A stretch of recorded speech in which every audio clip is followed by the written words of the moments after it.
to Next Round with the Pacific Research Institute.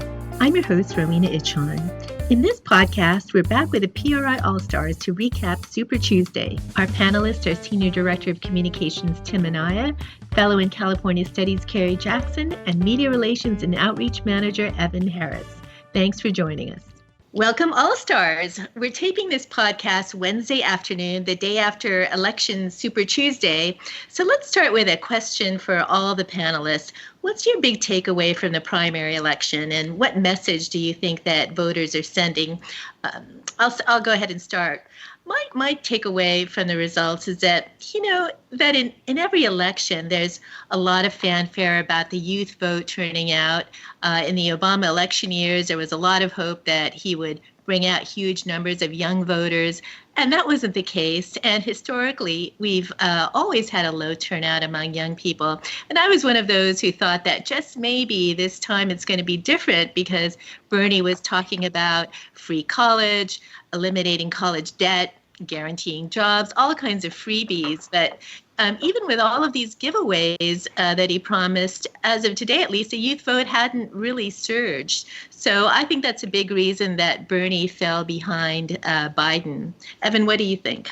I really think it was Joe Biden's turnaround in such a short amount of time. You had the South Carolina primary on Saturday, and literally 2-3 days later, you had people voting who hadn't, done absentee or voted by mail ahead of time. You had them casting in large numbers in places where Joe Biden didn't even really set foot or campaign for Biden for the nominee. So his turnaround and the speed was pretty amazing. And now it's a two-horse race where days before the South Carolina primary, I don't think any of us would have said Joe Biden's in this race. It's Bernie Sanders to lose. And now I think it's Biden's to lose. Tim? Well, first, I think it's important to note that where we're at today is really a snapshot in time. I looked as of this morning, they'd counted about 5.3 million votes in California, and that's really the early vote. The ballots that were mailed over the weekend or on Monday and Tuesday, and obviously we're going to keep getting ballots in California through Friday, and what was dropped off at the polls, those aren't in there yet. So I looked on Twitter this morning, various experts. One opined that we could have as many as another 4.5 million ballots to be counted over the next month. So our listeners should note that this is really a snapshot in time, how we're talking here. I think one of the things is, it was clear in California that Democratic voters were looking in some ways to see how this national race was shaking out. And there was a lot of anecdotal evidence that a lot of people held their mail-in ballots until after South Carolina to see how everything was going. And that should portend well for Biden in this coming weeks as we count the late votes. But I think the message California was sending may have been a little different than the rest of the country. In a primary election, you always have that debate, head versus heart. And I think California voted their heart and the country voted their heads. If you look at the exit polling, nationally, Democrats wanted to defeat President Trump, and this strong push for Biden was showing that electability was a key concern for them. 60% of voters nationwide said they wanted a candidate who could beat Trump, and Biden won those voters by 18 points. But then you look in California, and yes, 64% said they wanted to nominate somebody who could beat Trump, but Bernie Sanders actually won those voters by 27 to 24%. And if you look down the line, California voters were much more supportive of socialism and that kind of Sanders, free college, free everything agenda. 50% California Democrats said in the exit poll that the U.S. economic system needs a complete overhaul. 40% said the next president should be more liberal than Obama. And 52% had a favorable opinion on socialism, which is one of just 4 states. So I think the message really was where you stood geographically in the country. How about you, Carrie? Well, despite the fact that a lot of us were thinking, as Evan had indicated, that it was going to be a Bernie sweep because he had the momentum, and then things turned around in South Carolina. I still think it's a mixed message. But then again, what Tim says is, geographically that's what we're looking at as well.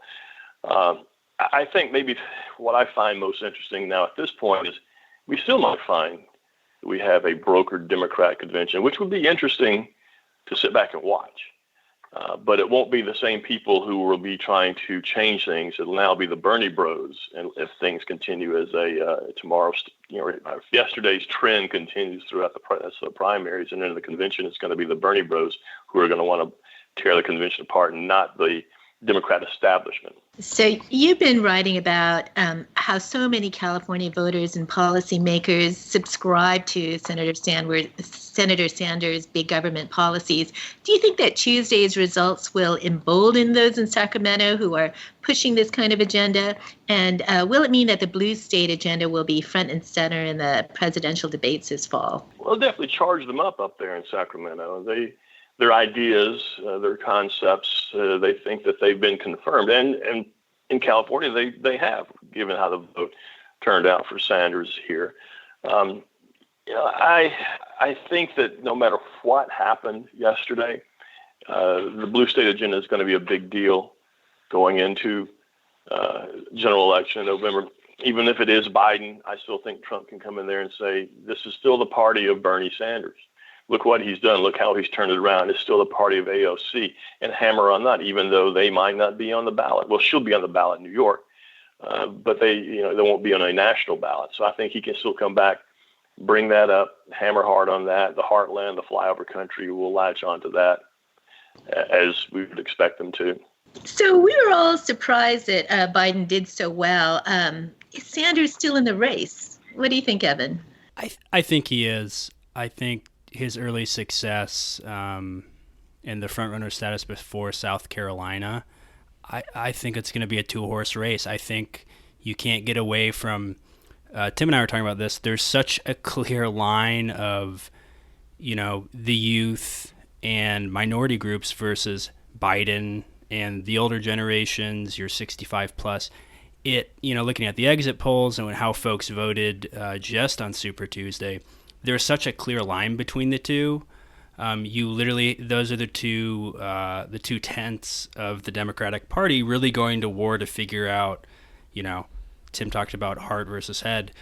Who do they want and who can beat Trump? And I think that's going to carry through to a brokered convention. I don't know if there's a way around it. I don't see Joe Biden losing to Bernie Sanders in every race until the summer. I don't think either of them are going to get to 1991, the delegates you need on the first ballot. But I think it will just be this constant tug of war between the two, and it's your moderate Biden versus, progressive socialist Sanders. Tim, do you think that Sanders still has a shot at it? Well, he probably thinks that. I don't know if the math will bear that out. But, there's no chance, I think, for Bernie to come back. Now, Warren may drop out in the coming days. We hear today she's kind of assessing her candidacy. And, that certainly will boost him if she does. But I think what you're going to see going forward is, Biden is going to win most of the states from here on out. Bernie will still win some states, and he will stay in the race the entire way on the way to Milwaukee. I think Evan's right. I don't know, given how Democrats, the delegate math, I don't think that I don't think it's likely that one candidate will have the magic number, but Biden will certainly have a strong plurality, and those infamous superdelegates will inevitably put him over the top. I just want to say one thing that we shouldn't gloss over is the accomplishment Biden had yesterday, winning 10 states. I mean, that really was one of the biggest turnarounds I think we've ever seen in politics, and it largely happened in about 48 hours. The only thing I could ever remember coming close to that was in 2004 here in California, there was a ballot measure to repeal 3 strikes. and it was garnering, 65+% support. Well, then Governor Schwarzenegger got involved very late in the campaign opposing the measure, like within the last week of the measure. And he actually turned 65% support 1 week before the election into a defeat of the measure. That's really the last time I can remember anything approaching this kind of turnaround, and really what an impressive political feat. How about you, Carrie? Yeah, he's in it. He's going to stay in it as long as he can. He's a real radical. And real radicals are so sure of themselves, so confident in themselves that rules and conventions, and I don't mean political conventions, just conventions of politics in general, feel they don't apply to them. So he's gonna hang around, and he's going to rather than calling them grenades, let's say he's going to throw stink bombs at the convention, and he'd probably start before then. Yeah, so a lot of Republicans think that, at least because the economy has done so well, that Trump's got a good shot at beating pretty much any Democrat. But given the current risk to our economy now, with the coronavirus threatening to slow down growth or even potentially put us in a U.S. recession, do you think that President Trump would, in this scenario, would rather run against Biden or Sanders, or who's going to be easier to beat, and does it even matter at all? Evan? Yeah, I think it does matter. I think Trump was tweeting about how they're taking the nomination away from Bernie, and he's been consistent on that messaging. Whether that's trolling or some strategy is yet to be debated. But I think with Sanders, you lose a lot of support. I think his communist comments supporting Cuba, supporting other communist countries, I think that would hurt a lot of places. I think that would hurt a Florida, or maybe folks in the military. I think the older generations, which conveniently is who Joe Biden's getting in terms of voters, they recognize Cuba, they recognize Central America, South America. I think those places would be off the table with Sanders. I think with Biden, a Florida, other places like Pennsylvania, Michigan, blue collar, more union based, I think those places are back in play with Biden. I think Biden's the real danger because it's the moderate, it's the people, it's the heart versus the head, and the head says, well, Biden can get more folks, he can get broader support, and Sanders is the ideologue who says Cuba had great libraries or whatever he said about their reading. And folks in Florida and that community down there, even the Democratic congresswoman said that's ridiculous, and Sanders will lose us Florida just on that. So I think it does matter. I think thankfully the market rebounded pretty well yesterday. If it was the day before that and the election was held that day nationally, yeah, Trump would be in trouble. But who knows with where coronavirus will be in a month, much less 4 or 5. So I think the danger is Biden, and you hope for Sanders, but I think Tim's on. I think it'll be Biden. Tim, what do you think President who would rather run against, Biden or Sanders? Well, I think he clearly would rather run against Sanders. I think it's a case of be careful what you wish for. I remember about 20 years ago, Republicans in California thought it would be easier to run against Gray Davis for governor, and there was even a movement all Republicans should cross over and vote for Gray Davis in the primary. Well, sure enough, Gray Davis made it to the general election, and then he won in a landslide. So I actually think that either candidate could be trouble for Trump. And I think given how things are shaking out this week, that, yes, Bernie's out there with his megaphone, but by and large, the party is uniting behind Biden. The coronation is on. And while he's never going to drop out to the convention, I think Biden as a general election candidate, you start out with Pennsylvania probably now is a strong, lean Biden state. And I think what Biden also gives you, yes, the goofiness and the potential for inopportune comment is always there, but I think he has the potential to pick up disaffected Republicans. I call them the hold your nose and vote for Trump voters from 2016. Many of those voters live in swing states like Georgia and Arizona. Now, Biden has a warning sign too, and that's even if he beats Sanders fair and square, there's an element of the Sanders vote that's going to feel it's rigged. That's why Trump keeps stoking this division. And the exit polls bear this out. In Texas, for example, 11% of voters said they wouldn't vote Democratic in the fall regardless of the nominee. And most of those voters were Bernie Sanders voters. So he's got to be careful. That's a not insignificant number of people that could sit on their hands or vote third party. Now, Bernie Sanders as the Democratic nominee, yes, would mean a Florida and these potentially competitive states like Texas or Georgia or Arizona. They're not going to be. The suburban, potentially disaffected voters, they're not going to vote for Bernie Sanders. But where I would argue you got to watch Bernie Sanders is those Midwest states, because populism cuts both ways.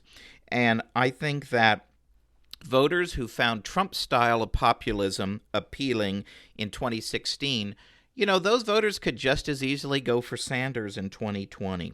And then we've talked about it a little bit. We don't know, but there's the potential of that mythical increase in kind of new and untraditional voters. So I think be careful what you wish for. Both of them could bring you headaches. Carrie, what do you think?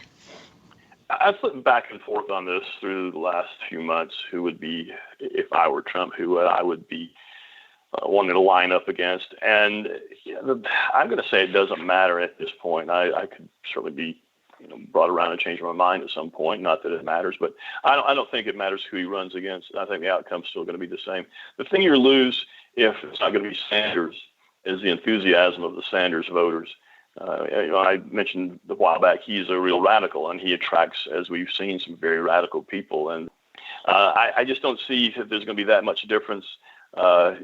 Trump calls Joe Biden Sleepy Joe, so I think maybe some enthusiasm there is going to wane as things go on, because that's just it's the right name for him, and I just don't see him stirring up a whole lot of voters to go out and vote. So. But he does have that more of an establishment that he's a little more trusted, a lot more trusted than Sanders is going to be to Democrats. So when it comes all out in the end, I'm still going to say I don't think it's going to matter 0.1% which one he ends up running against. So let's turn to some of the issues. Evan, you've been tracking voter attitudes in each state as part of the new PRI Single Payer Poll Watch featured on our website. What do last night's exit polls tell you about where voters stand on Medicare for All in California and the other Super Tuesday states? How do you think the results in California will influence Governor Newsom's single-payer commission and the push to enact a government-run healthcare plan here in the state? Yeah, I think Super Tuesday, well, I'll flip the answer. I think for California it could embolden it. Not surprisingly, Sanders won. We all know Sanders is the single-payer Medicare for All candidate. That's no surprise. But the results, some of the exit polls I looked at, NBC has a great one where they've asked the same 4 questions in each of the primaries. Every single exit poll for these top 4 issues that are asked, healthcare has been the top one. It'll be low 40s to even in the 50s or 60s. Colorado, I think, was in the low 60s. So the main issue, no matter where you voted on Super Tuesday, was healthcare was one, usually followed by climate change or income inequality. So California, it has the Healthy California Commission. It's looking at single payer. I think they've had one meeting. I think it emboldens them, and I think it maybe gives them, whether this is accurate or not, that people are interested in this and want to push for this. And, a Sanders would support such an idea. A Biden wants, Obamacare, whether it's 2 or 3.0. I think that might depend on the Supreme Court case that could be summer or fall that's being brought up. So I think in California you might see more action on it, but it's surprising really across the board by almost double digits. Every exit poll said healthcare was the top issue that they're thinking about for Democrat voters. Tim, you've been tracking the primaries for the U.S. Congress and the California legislature. Are there any notable results from Tuesday night? What do the primary results mean in terms of efforts to break the supermajority in the legislature and hopefully restore some political balance in Sacramento this November? Well, there were a lot of interesting results, so I made sure to cull down to just the most interesting, because we could do a whole podcast on these. One of the races I was following was Assembly District 42, where former Assembly Republican leader Chad Mayes was seeking re-election as a no-party preference candidate. He left the Republican Party right before the filing for his re-election, following all the controversy that he faced when he was Republican leader and he embraced the cap-and-trade legislation. And then, not surprisingly, when he left, the Republican Party immediately filed a challenger against him in his race. Now, when California adopted the top two primary, it was argued that this would be an ideal condition to maybe get a no-party preference candidate into the top two and elected. And I think whatever shakes out with Mayes will be a good test of that. But right now, he's in a very precarious situation. He's running at just shy of 36%, and the Republican is at just shy of 35%, and the Democrat's only a few thousand votes behind. And obviously, a lot of these late absentee ballots are going to be heavily Democratic. So I don't think it's a sure thing that Mayes would make the top two, but, he's looking good right now. Another interesting race was Assembly District 73. That's where Republican incumbent Bill Breaux was facing a barrage of accusations for sexual harassment and campaign finance improprieties. And the Republicans were sweating that he would make the top two, and he might actually lose his seat to a Democrat under those conditions. Well, it appears that Breaux's been defeated. He's actually running right now in fourth place. And the Republican who's leading, Laguna Niguel Mayor Lori Davies, she should win the seat in November. There's another barn burner nearby there in Assembly District 72 in Orange County, where Tyler Deep, who's the Republican incumbent, and this is a very close seat between the parties, he was challenged by the former Republican Senator Janet Wynn, who lost in 2018. And Deep was criticized for his votes. He was actually the only Republican to vote for AB 5, the infamous bill on independent contractors in California. And so as of right now, Janet Wynn's in first place and Tyler Deep is in second, but he's actually in danger of falling behind. There's a Democrat only a few thousand votes behind him, and as those absentee ballots come in, he could find himself, falling into third place and out of it. Last thing I would say, you want to look for potential seats where the incumbent might be endangered in November. And if you're one of those endangered incumbents, you want to post as strong a showing in the top two primary as possible. Certainly you want to be well over 50%. And as of right now, there were a couple of Democratic incumbents, Sabrina Cervantes in Assembly District 60 and Cotty Petrie Norris in Assembly District 74, who are polling under 50%. And then there was one endangered Republican incumbent, Steve Choi, in Assembly District 68. He also polled under 50%. So I would look to those areas as where, you could see some hot campaign action this fall. Finally, there's one race, 8038, which is around Santa Clarita and Simi Valley. Right now, it was kind of the quirks of the top two. There are two Republicans in the top two in a seat that right now has a Democratic incumbent. There were two Democrats running and two Republicans running and 5 Democrats running. And right now, by a not insignificant margin, the two Republicans are ahead of the leading Democrat. We'll see how that holds up as the absentee ballots come in. But that could be a seat where Republicans automatically pick up a seat without having to lift a finger. Well, there wasn't much by way of propositions in yesterday's election, but there are going to be some heavyweight measures on the November ballot. Carrie, you've written about the ongoing battle over AB 5 and the effort by Lyft and Uber, DoorDash, Postmates, and others to try and change the law at the ballot box. What would their proposal do, and should they be concerned about the prospects of victory, despite pledging more than $100 million to pass it, especially given the strong showing by pro-labor forces on Super Tuesday? They're protecting their turf or their businesses or business models, so they're not, with their ballot initiative, they're not going to be helping really anybody else besides their own companies and the employees or the workers who work for them, the independent contractors and freelancers. So that ballot initiative is not going to go across the board. It's not going to get rid of AB 5. As far as labor, you can't count out labor. Private sector unions are losing members. We know that. That's been a trend going on for quite some time. But they're still strong in Sacramento, and it was because of labor, because of the unions that we have AB 5. They pushed for that. They had the right person and persons there, and that's why we're in this situation.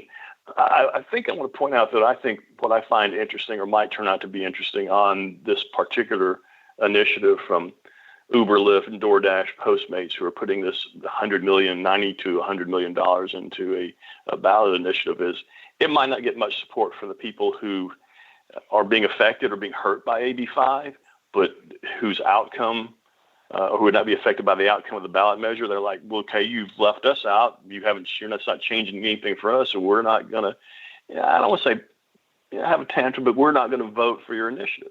And in a sense, they're saying the right thing, I think, because of equal treatment under the law.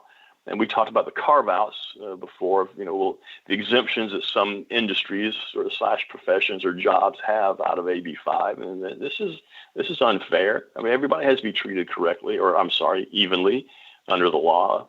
And I think it's going to be fascinating to see these people, freelancers, one of which I am, how are they going to look at this initiative and say, well, you left me out, I'm not going to support it. Evan, you've written about the ongoing debate over California's controversial data privacy measure. So 2 years ago, the legislature struck a deal with Alistair McTaggart, the main proponent of a 2018 data privacy measure, to avoid a big, expensive battle.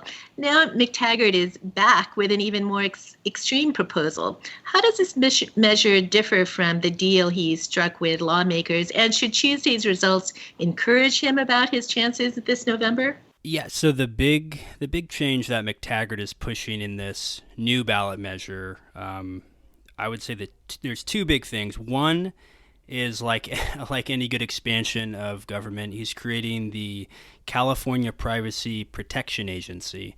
So that would be, I believe it's an appointed board, 4 or 5 members that would help the California Attorney General, who's in charge of enforcing the CCPA, as it's commonly known. This agency would help basically enforce penalties, look at breaches, fines. So it would add another government agency, which everyone can roll their eyes at. Another one is it would triple fines. So fines, I think they start at $1,000 and can just ramp up each day. So this would just basically make it more expensive for businesses who don't comply or who have breached CCPA. I think the real through line is, Ro, as you said, this was passed in 2018 by the legislature, also under threat from McTaggart. This came into law January 1, but right now it's been delayed because businesses and stakeholders have been going back and forth with the California Attorney General's office, Javier Becerra.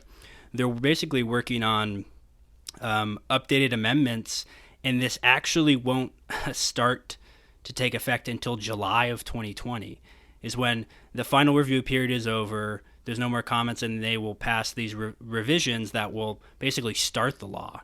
So in November, right after this law is going into effect, McTaggart is allegedly going to have another ballot initiative that would change it again. And I just think that the quick turnaround in 2019, there were amendments to the bill because there were a lot of flaws and reporting issues. If you look at the industry, if you look at folks that are writing about it, there just are a lot of issues on data collection in businesses that they might not know where certain data is placed, and now they're in charge of it. And you might say boo-hoo, or you might say figure it out. But for, our friends at NFIB have said, these are real expenses.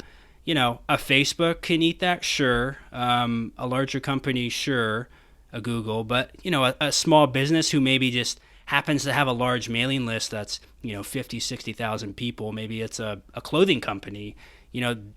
Compliance, legal fees, all of that. It's a lot of costs that add up, and it's just done.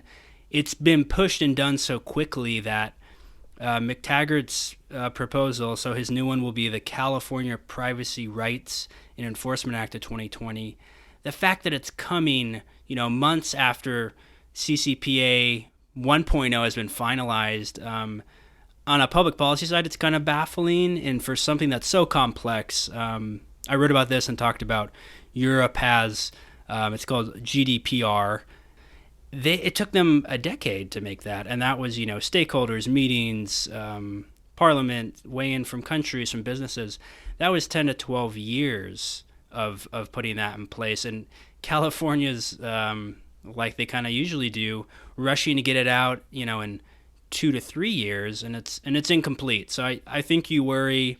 I think anything with data privacy on it has a great chance of passing. I think people see that with all the recent data breaches, and they think, oh, yep, we got to have it. And we know how initiatives are written nowadays. I don't think they're written in an apolitical manner. So if it's something that the folks in charge want, I think it has a good chance of getting through. And so, CCPA will be finalized by July and in place, and then come November, we could have a whole new set of rules. Tim, talk about the ongoing battle to quote unquote reform Prop 13 in California. Will 2020 finally be the year that California's big spending advocates succeed in weakening Prop 13 by passing a split roll proposal? Well, one thing as an aside, the one statewide ballot measure that we did have this primary election, which was a school bond measure, Proposition 13, it's trailing at the polls right now. And again, that could change as the late ballots come in. But many thought that it didn't fare well at the polls because some voters confused it with the original Prop 13 and viewed it as a tool to undermine it. So some have suggested maybe we should retire kind of these legacy ballot numbers like Prop 8 or Prop 13 or Prop 187 to avoid this kind of confusion. And there may be something to that. So as I wrote on Right by the Bay, liberal groups in California are clearly growing for broke this election. They think the turnout model is going to be the most favorable they've ever had to enact their policy wish list. And at the top of their policy wish list for decades has been gutting Prop 13 and having a split roll property tax system for commercial property. And this would, as the legislative analyst has estimated, be an annual tax increase of somewhere between $8 and $12.5 billion that they could spend on new government, new programs, and bigger government in Sacramento. Ever since Prop 13 was enacted in 1978, liberals have blamed it for every problem in California. They've tried multiple times to reform it, which when they talk about reforming it means weakening it, and they failed. So we'll see what happens this November. Voters are very mixed on this subject at the moment. A November PPIC poll showed that voters were evenly divided on the measure. So you can expect that there could be, a $200 million campaign altogether between business and labor groups and liberal groups when all is said and done. So fasten your seatbelts, get ready for a wild ride on this one. So finally, in the tradition of the McLaughlin Group, we've got time for one prediction. So who's going to be on the Democratic ticket this fall? So let me start off. I actually think that Buttigieg bailed out of the race too soon, endorsing Biden just before Super Tuesday, and that meant a brilliant win for Biden in Super Tuesday. But this tells me that there might have been a lot of backdoor dealing and horse trading, and that I think probably Buttigieg was told that he would be on the A list for the VP slot if he bowed out. So my pick would be a Biden-Buttigieg ticket. How about you, Evan? Ro, that has a nice ring to it as well. It's hard to say. It is. A lot of B's. I have one of yours, and I think we all might have it. Definitely Biden, the way things are trending. I'm going to go Klobuchar, just because I think Midwest, when you listen to her in the debates, I felt like she was really pushing a more moderate tone, which, okay, you might say that's Biden as well, but she just kind of seems like someone who would bridge that gap. She's a female, she's a senator. I think for Biden that would help him out greatly. Tim? I agree with you, Ro, that Buttigieg was very smart in what he did, and he did it at just the right time and got the maximum impact. But that being said, I don't think he's going to be the running mate. I agree with Evan. I think it's going to be Amy Klobuchar. She acquitted herself very well on the campaign trail and in the debates. She was in command. She looked like a president, and I think that's an important consideration for Joe Biden with his age, and he looks as old as he is. I think someone so young and inexperienced as Buttigieg might give people a little bit of pause, one heartbeat away from the presidency. I think you lose that with Amy Klobuchar, and you also have a history-making ticket. Carrie? I've been holding my breath that nobody would pick the one I'm going to pick. Then I would have to recalculate really quickly, and I didn't think I was going to be able to do that. I'm choosing Biden, Tulsi Gabbard as the ticket, and I think it's going to be the Mondale Ferraro of 2020. So, All Stars, let's do our sign-off tribute to John McLaughlin. 1, 2, 3. Bye-bye. Bye-bye. Bye-bye. Special thanks to Tim Anaya, Terry Jackson, and Evan Harris. If you like this episode, please tell your friends and subscribe to PRI's podcast at iTunes, Google Play, Stitcher, or TuneIn. And please do us a favor and give us 5 stars. You can also listen to our podcast on PRI's YouTube page, youtube.com/Pacific Research 1. That's the number 1. Thanks for listening. I'm Marina Ichon. Hope you'll come back again for next round with PRI.